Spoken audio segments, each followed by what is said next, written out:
بسم الله الرحمن الرحيم.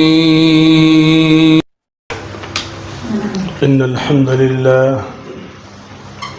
نحمده ونستعينه ونستغفره ونعوذ بالله من شرور أنفسنا ومن سيئات أعمالنا.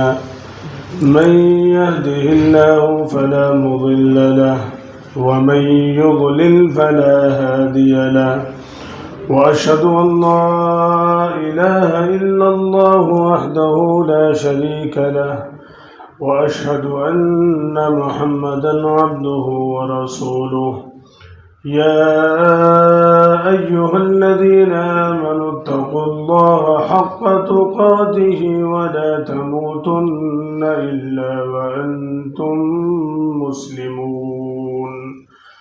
يا أيها الناس اتقوا ربكم الذي خلقكم من نفس واحدة وخلق منها زوجها وبث منهما رجالا كثيرا ونساء، واتقوا الله الذي تساءلون به والأرحام، إن الله كان عليكم رقيبا. يا أيها الذين آمنوا اتقوا الله وقولوا قولا سديدا يصلح لكم أعمالكم ويغفر لكم ذنوبكم، ومن يطع الله ورسوله فقد فاز فوزا عظيما. أما بعد، فإن خير الحديث كتاب الله، وخير الهدي هدي محمد صلى الله عليه وسلم، وإن شر الأمور محدثاتها، وكل محدثة بدعة، وكل بدعة ضلالة، وكل ضلالة في النار. أعوذ بالله السميع العليم من الشيطان الرجيم. بسم الله الرحمن الرحيم. عالم الغيب فلا يظهر على غيبه أحدا إلا من ارتضى من رسول فإنه يسلك من بين يديه ومن خلفه رصدا. رب اشرح لي صدري ويسر لي أمري واحلل عقدة من لساني يفقه قولي. ربي زدني علما، ربي زدني علما، ربي زدني علما.